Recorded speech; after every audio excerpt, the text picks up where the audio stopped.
From the CyberHub bunker and studio, you're tuning in to the CyberHub Podcast. And now for your host and CISO, James Azar. Good morning, security gang. Welcome to another episode of the CyberHub Podcast, Thursday, December 19th, 2024. The days are counting down. Your time at work is nearing an end as most people will wrap up their work for the year tomorrow and head into hopefully a long, relaxing winter vacation. You're noticing right over my head here on the screen, kind of have a little bit of a new logo. After 7 years, I'm refreshing the CyberHub Podcast brand.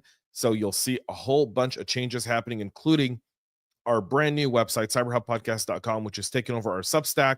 We've eliminated our old site altogether and made the switch purely to Substack, giving you just content. So go and check that out as well.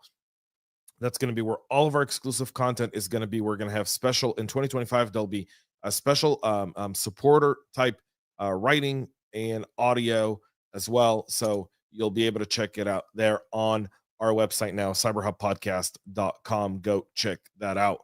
Without further ado, let's get the show going. This morning, I've got my double espresso, whatever you're drinking. Let me know in the comments. Yesterday, people were drinking tea, lots of tea.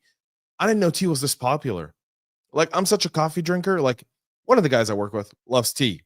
The guy only drinks like iced tea and tea all day long. Does not touch coffee. I don't know how he does it. I don't know how y'all do it. Share your secrets. Coffee cup cheers from a double espresso fanatic. Brilliant.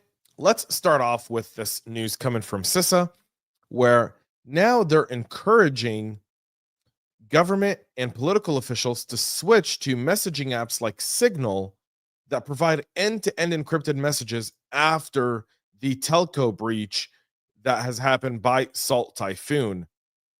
So this is kind of interesting, and I'll say why.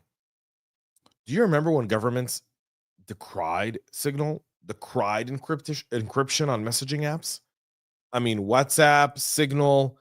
Back in 2020, there was a specific party in office that tried to outlaw this. How the wheels have turned in only 4 years. Now, we don't know everything about Salt Typhoon, but you can imagine that if CISA is coming out with this guidance, just how bad this telco breach really is, and it hasn't been made public yet. And that's significant. And why do we lead off with that this morning? Because oftentimes we do business in unencrypted communication, specifically if you're working in a company that is a publicly traded company where insider information can help sophisticated threat actors gain a position on your stock price. That's something that's often not considered by many CISOs or often overlooked because the proof isn't there. The proof isn't in the pudding per se, meaning you don't clearly see it unless you're clearly monitoring it. But I can tell you that we're doing a little bit of research for 2025. Are sophisticated threat actors actually manipulating company stock in order to actually make money? So Signal's been nominated as a secure messaging alternative by CISA, and simply because they really don't keep track of anything. So now CISA said that using end-to-end encrypted messaging apps are good, but that's not the only thing here, folks. Are you ready for this one? TP-Link routers. Go to any Micro Center, go to any Best Buy. They're like top shelf, right? It's what's most common. It has a 65% market share for homes and small business offices in the United States. According to a Wall Street Journal report, the Department of Justice, Commerce, and Defense are looking whether or not TP-Link routers are posing a risk in national security. Now, these guys didn't just wake up one bright morning and said, TP-Link, let's do this.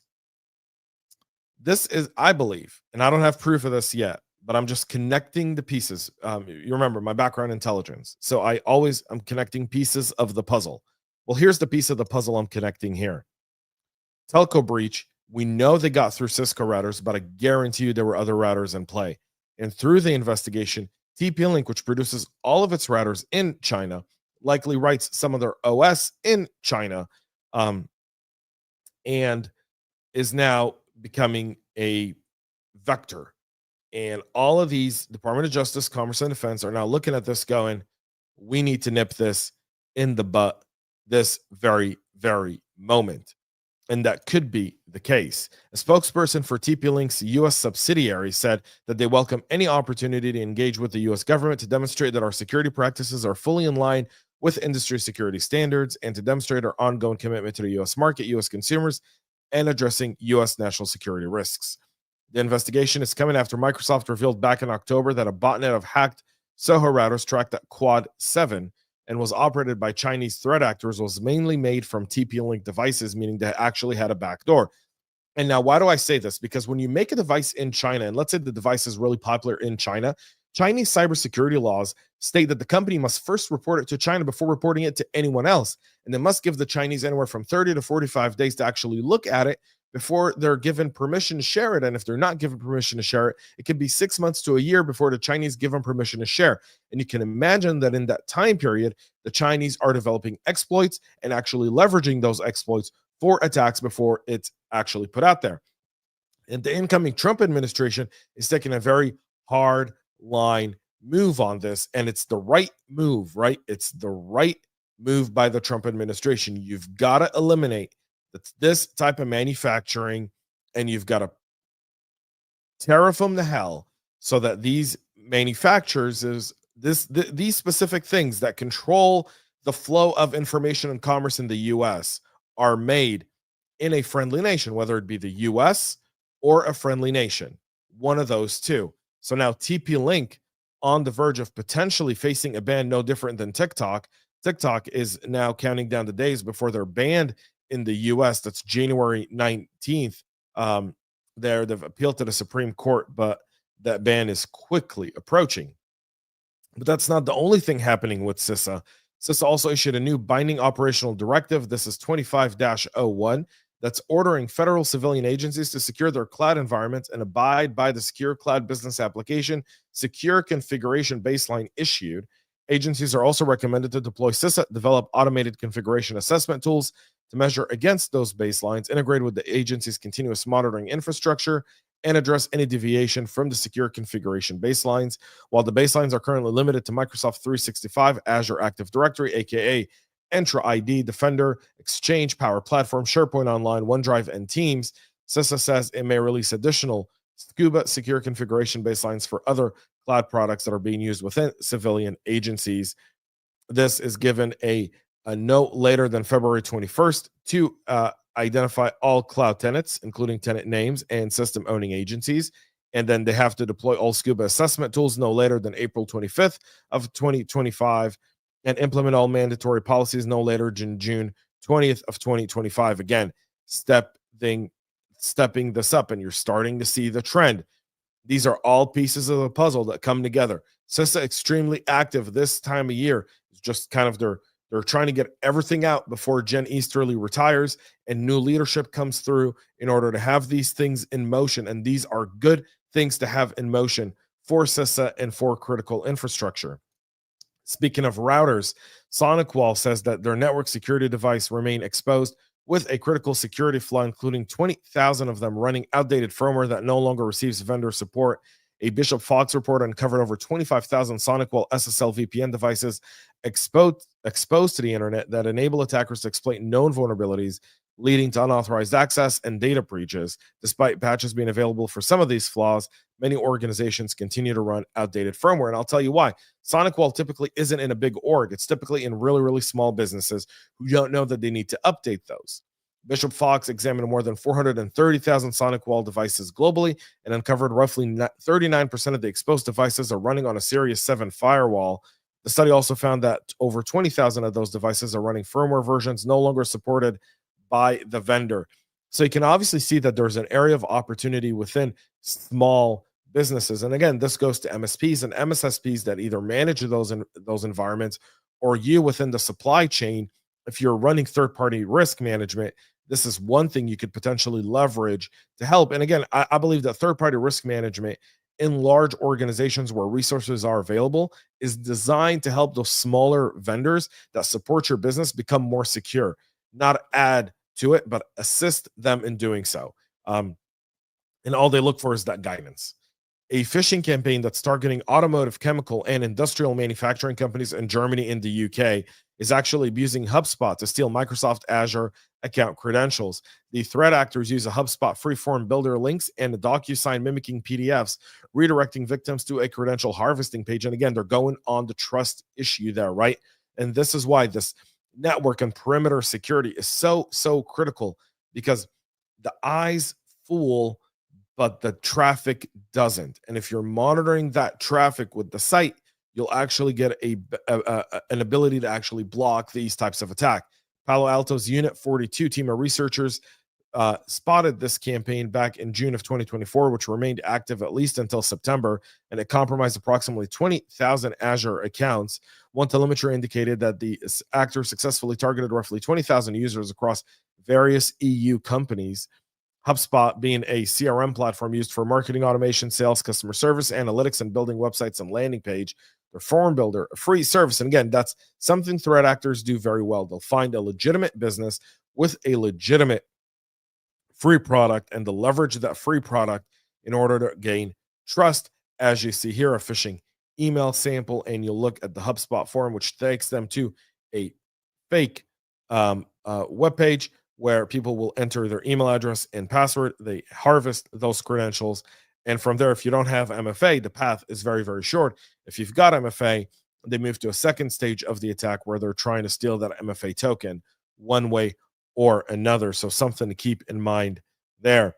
An ongoing phishing scam also is abusing Google Calendar invites and Google Drawing pages to steal credentials by bypassing spam filters. So essentially, some as a CISO, I can tell you every once in a while, I get what I like to call the ultimate, you're getting blocked in my email server to never send me another email, probably for 12 to 18 months, when I get a random calendar invite by a vendor saying, here's our demo, and here's an hour on your calendar that I've never spoken to you. I don't know who you are. Great way to get blocked, by the way. Just fantastic way to get blocked. According to Checkpoint, this type of phishing attack, the threat actors have targeted 300 brands with over 4,000 emails sent in 4 weeks. Checkpoint said the attacks targeted a broad range of companies, including educational institutions, healthcare services, building companies, and banks. The attacks start with a threat actor using a Google Calendar to send meeting invites that look pretty innocuous, especially if you recognize some of the other guests. Embedded in these invites, as shown below, is a link that leads to a Google form or Google Drawings that prompts the user to click on another link, typically disguised as a reCAPTCHA or support button. From there, researchers at Checkpoint tell that they're using that to initiate phishing invites, and they're bypassing spam filters because no one puts a spam filter on their calendar service, right? So here's a new threat vector that will likely pick up steam, especially because it's really successful. The researchers sharing an image of the email header showing that they passed DKIM, SPF, and DMARC email security checks and allowed the phishing invites to land in the target's inbox. Again, because they're leveraging Google Calendar invites, legitimate, trusted, into your environment, and users see it. And if they see James on there, and then they see Scott, and they see Pat and Dan, then they're going to do all of those as well. They're going to just trust it. They're going to click on the links. They're going to want to know what this meeting invite is. And oftentimes they're not asking, they're not going on Slack or Teams or whatever you use for office communication in order to validate, hey, what's up with this meeting invite we got? And again, that's a new type of attack to pay attention to. Again, our new website, cyberhubpodcast.com, is taking over our Substack site. So jamescesar.substack.com is no longer a thing. It's just cyberhubpodcast.com. Go check it out. All the latest and greatest there, including exclusive 2025 content that will be available only to our subscribers there. And we'll be giving out a promotion code next week for our Substack if you're looking to support us there. Cyber attacks that are targeting India-based organizations are doubling year over year, a rate far higher than the global average, highlighting the rapidly rising risk facing companies and government agencies in Southeast Asia. Organizations in India encountered nearly 1.2 billion attacks in the third quarter of 2024, up from about 600 million in the same quarter of 2023. Some 377 million denial of service events and 215 million bot-based requests targeted API services and web servers utilizing the firm's web application and API protection services were in India. Now, you ask yourself why. think of how many companies outsource to India, right? A ton. So if you can target at the source, and are those companies in India held to the same security standards? Oftentimes, not so much. And because it's different, there's a specific different approach that security practitioners take with companies based in India. And threat actors are starting to realize that, and they're starting to do software supply chain attacks by targeting those specific companies and organizations within India. And that's why you're seeing this growth, right? And they realize that a lot more outsourcing is going into India over the next 3 to 10 years. There's huge growth. India's seeing huge economic growth. Again, they have a talented workforce, a very engineering-minded workforce. It's very affordable for companies that can scale quicker in India, build faster, and be more agile. Threat actors know that. And so India is becoming a massive threat. And if you work with India like we do, like my company does, we pay a lot of attention to our security in India, and so should you. Let's get to some patches here, including a massive Fortinet patch for a critical severity vulnerability in their wireless manager that could be exploited for arbitrary code execution. The CVE is CVE 2023-34990, has a CVSS score of 9.8, and is described as a relative path traversal issue that could be exploited remotely without authentication to read sensitive files. It's impacting 40WLM versions 8.6.0 through 8.6.5 and versions 8.5.0 through 8.5.4, and it could be exploited for code execution. Versions 8.6.6 and 8.5.5 resolve the issue. You want to get those patched up right away. Juniper routers are using default passwords, are being targeted in a botnet infection campaign. According to the company, multiple customers reported a week ago suspicious behavior on their Session Smart routers, which was determined to be an infection with the Mirai malware. All the impacted systems were using default credentials, and that's why it's critical that when you get these, you change those default credentials right off the bat. Juniper is urging customers to that are still using those to change them and add them to the database, and they've also given some mitigation there as well.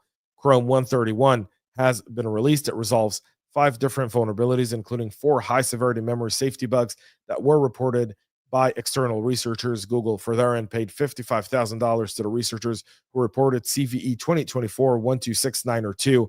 It's a type of confusion flaw in the browser's V8 JavaScript engine. So you want to make sure you get those addressed. And it's the season to be jolly. Yesterday, we talked about Meta being fined nearly $260 million by Ireland's DPA for data, essentially privacy violation. Now, Netflix is being fined by the Dutch regulators a 4.75 million euro or 5 million euro fine for not telling customers enough about the streaming services using their data. The decision came in response to a complaint the Austrian privacy nonprofit None of Your Business filed with the DPA back in 2019. And again, 5 years later, $5 million fine to Netflix for apparently not explaining to customers how they handle their personal data effectively or properly. For that end, Netflix disagreed with the fine, but nonetheless, it settled with them there. That's it for our show this morning. So next week on Monday, we'll have a special kind of show right before the holiday. Tuesday, Christmas Eve, we'll have a normal show. Wednesday, obviously off. Thursday, we'll be back with a show next week. So Wednesday's the only day we won't have a show. That'll be Christmas Day for all of y'all. So enjoy the time with your families. Merry Christmas to all of you. Happy Hanukkah, Happy Kwanzaa, whatever you celebrate. I hope you enjoyed a time away and off with your family and loved ones. And if you're not, you can always tune in. You can always send out. Our community is very active over the holidays. So go and check that out. We do have a live chat on our new website, cyberhubpodcast.com, through Substack. And that's absolutely free for any user. You don't have to be a paid user on our Substack to use our chat. And you can interact with all of the amazing people in the CyberHub Podcast community. So thank you all for tuning in. Merry Christmas to all of you. If I don't see you then, until then, have a great rest of your day. And most importantly, y'all, stay cyber safe. We love feedback, so make sure to connect with us on social media and subscribe to our podcast on your favorite podcast listening platform.